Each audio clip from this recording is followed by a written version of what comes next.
All over North India, you'll see this phrase emblazoned just about everywhere. India is home to numerous phrases that carry religious and spiritual significance. It's not necessarily the case that Jai Mata Di is more important than the rest, but in North India, it's certainly prolific. I'm still learning about India, so any Indians can correct me on this, especially people from North India. But as I understand it, Mata is a term to describe the goddess, the basic overarching principle for the divine feminine. Most often in North India, Durga receives the lion's share of the devotion, but when you get closer to Bengal, then you get more Kali worship. But from what I gather, all of this is directed to the main entity of the Divine Mother. Mata is revered for the kinds of qualities most cultures ascribe to mothers: kindness, care, generosity, concern, protection for children. There's one place in North India that signifies the spirit of Jai Mata Di. It is this place, hidden in the hills of Jammu and Kashmir, Vaishnodevi, a cave which features small stalagmite-type formations, which are believed to be physical manifestations of the goddess herself, and thus can provide blessing to the devoted pilgrim. Vaishnodevi is reported to be the #2 place of pilgrimage in all of India. And this to a cave in the side of a mountain that requires a 14-kilometer hike along a switchback path. The distance does not seem to be a deterrent. Vaishnodevi is reported to have passed 10 million yearly pilgrims. To put that in perspective, that's more visitors per year than SeaWorld, Islands of Adventure, Universal Studios, or Busch Gardens. But what is truly unique about Vaishnodevi is that almost every one of these visitors is from within India.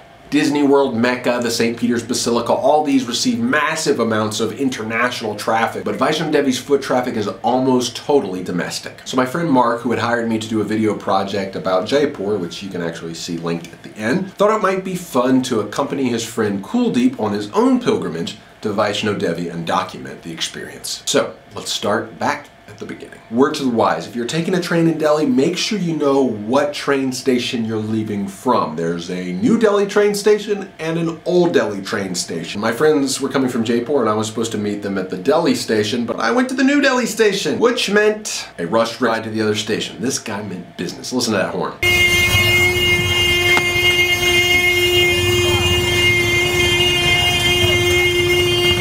My friend said one of the things she likes about India is that the horns sound kind of hoarse. Now you know why.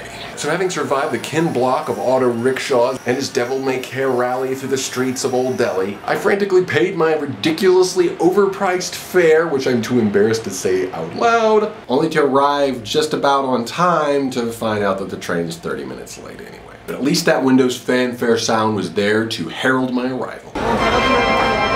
I was laughing to myself about how dressed for the cold this gentleman was. Delhi Novembers are still pretty mild. But in the end, who would have the last laugh when I found myself sleeping on a cold floor near the top of the Pilgrim Trail in Vaishnodevi, chattering and miserable because I didn't pack enough warm winter clothing? About an hour and a half to fall asleep. I could not get asleep.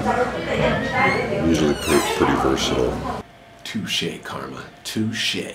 Mark found me on the platform shortly thereafter, and after an interesting game of musical sleep births, I settled into a disquieting sleep. The sunrise from the train was awesome, and we got some nice morning chai. Twice in a row, and I learned a new phrase.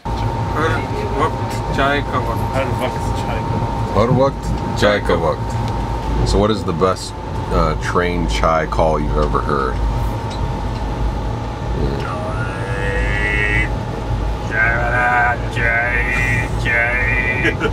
By the way, this guy is Kuldeep, Mark's friend and our leader on this journey. Kuldeep has a great sense of humor and a brilliant command of English. We arrived in Jammu sometime later. Mark started fantasizing about how he could turn this van bus thing into like a moving production studio. From Jammu, we took a bus through the mountains to Katra, the base camp for the mountain trek to the cave. Unfortunately, I've already run out of time because there was a lot of footage from this trip and I kind of wanted to give a good background in this video, just setting up what Vaishnodevi is all about. So next time, we'll actually get to the ascent up the mountain itself. It was a really fun adventure. Until then, keep it creative, keep it quality, and keep it constructive, YouTube. Thank you very much.